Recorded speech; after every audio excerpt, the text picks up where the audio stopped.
je suis algérienne et française. Donc, je suis arrivée en France en 2005, voilà. Et ce que je constate malheureusement, c'est que les musulmans ne connaissent pas l'islam. Les musulmans sont des victimes de l'islam. D'accord. L'islam n'est pas compatible avec la laïcité. L'islam, c'est une religion. Il n'y a pas d'islamiste en fait, c'est faux. Je ne sais pas c'est qui a inventé ce mot-là, islamiste, mais il y a deux choses. Ouh, désolée, j'ai couru dans les escaliers. Il y Prends a, ton temps, prends euh, ton temps. il y a musulman pratiquant qui connaît et qui assume sa religion. Il y a musulman ignorant, comme les musulmans lambda qu'on voit aujourd'hui venir défendre l'islam. Ceux-là, ils connaissent pas l'islam. C'est comme mes enfants, c'est comme mes parents, c'est comme toutes les personnes que j'aime et que j'adore, qui m'entourent. Mais je suis désolée, moi qui a passé des années à étudier cette religion, je connais très bien. Je suis désolée de vous offenser, mais c'est la vérité. Vous voyez, je vais vous donner quelques exemples ici.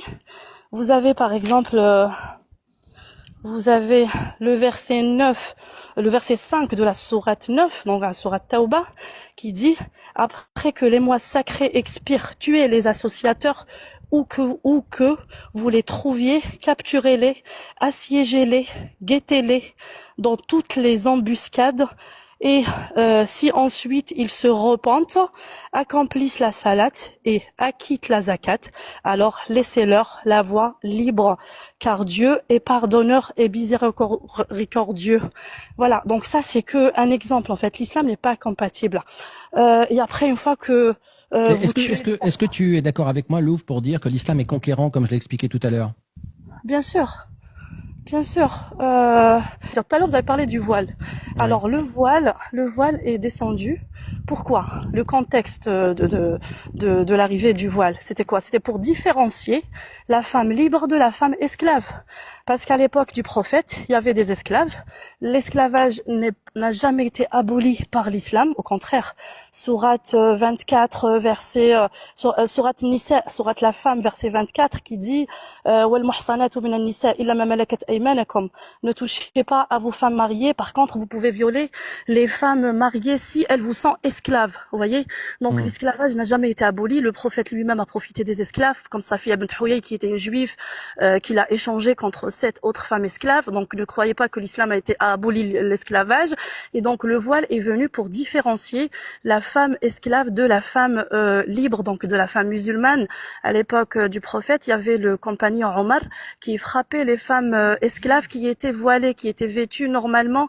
Il les frappait, il leur disait t'es une esclave, tu devrais montrer ta poitrine et tes cheveux. Donc Oui. عورة المرأة العبدة مثل عورة الرجل. Voilà, je traduis en arabe pour qu'ils comprennent. Voilà, Mais je permets-moi une question, parce que je sais que tu es pressé et j'ai une question importante à te poser. Est-ce que souvent en France, et je crois que c'est en Occident, hein, on entend parler d'islam et d'islam radical. Est-ce qu'on peut considérer qu'il y a des pratiques différentes de l'islam, oui ou non? Bah, c'est ce que je vous ai dit tout à l'heure. Je vous ai dit, il y a des personnes comme mes parents, comme toutes les personnes qui m'entourent, qui ne connaissent pas l'islam. Donc, elles pensent que l'islam modéré, c'est l'islam. Alors que l'islam Oui. modéré, si demain la charia sera instaurée, bah, ils vont commencer par les têtes de ceux qui pratiquent l'islam modéré, comme ils ont fait chez moi en Algérie. Parce que moi, j'ai vécu la décennie noire. Ça c'était des Algériens musulmans qui tuaient des Algériens musulmans modérés. Vous voyez? Donc, ils ont commencé par les artistes, les politiciens, les journalistes, les policiers, etc.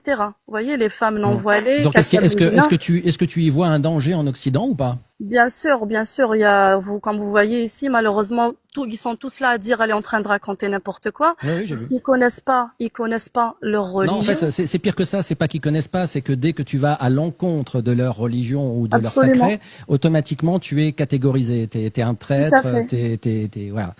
Tout à C'est- fait. Ben moi, je suis ici sur les réseaux que pour militer justement, pour donner la vérité. C'est que la vérité. Après, je donne à chaque fois des références pour que ces personnes-là aillent vérifier tout ce que je dis moi ici. Je vous dis, ne me faites pas confiance, hein.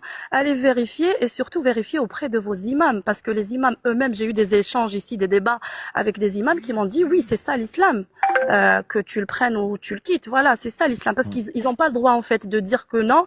Après, il y a d'autres qui vont enjoliver la religion, Oui. etc.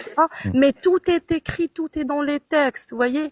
Et c'est un danger, oui, c'est un danger. Les lycées, malheureusement en France, les collèges, l'islam est devenu une religion à la mode et tous ceux qui la pratiquent, enfin tous nos jeunes, etc., ils connaissent pas. Parce que moi, je milite aussi sur le terrain et je discute beaucoup avec les jeunes. Et quand je leur parle, par exemple, du mariage d'Aïcha, quand je parle de l'esclavage, quand je parle de ce qu'a fait le prophète à l'époque aux Juifs, de Banu Quraïda, de Banu Nadir, de Banu Amr, de Khaybar, quand il a tué 700 Juifs, par exemple, à Banu Quraïda, et il a tué des enfants, égorgé des enfants juste parce qu'ils avaient des poils pubiens, ils sont choqués parce qu'ils connaissent pas. Voilà, il est temps qu'aujourd'hui, il est temps que les Français apprennent aussi c'est quoi l'islam, parce que malheureusement, l'islam, il est en train de gagner, il est en train d'évoluer.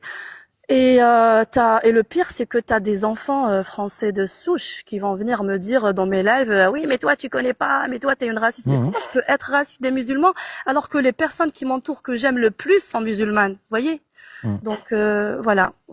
En tout cas, je ne sais pas si tu as entendu, mon échange juste avant avec Fétiche, le pseudo et Rachaud. Et voilà, tu expliques avec les mots qui sont beaucoup plus pertinents parce que tu es de l'intérieur les choses que moi j'explique avec les mots que je vois de l'extérieur. Donc en fait, tu es la démonstration par A plus B que le combat que je mène est légitime en fait. Il est légitime, très légitime, et j'encourage toutes les personnes comme toi. Il faut vous armer aussi en apprenant. Moi, j'ai vu que Zemmour, il connaît assez quand même, il sait très bien de quoi il parle. C'est facile, hein, l'islam. Je dis, là, je m'adresse aux musulmans. L'islam est facile. Ils vous mentent quand ils vous disent qu'il faut l'ilm, il faut avoir un diplôme plus, je sais pas quoi. C'est faux, c'est faux. Vous avez le Coran. Vous avez le Coran.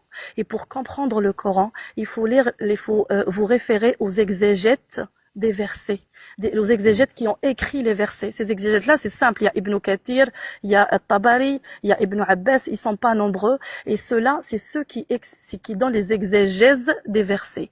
C'est les interprétations. Le Coran, on peut pas l'interpréter tout seul.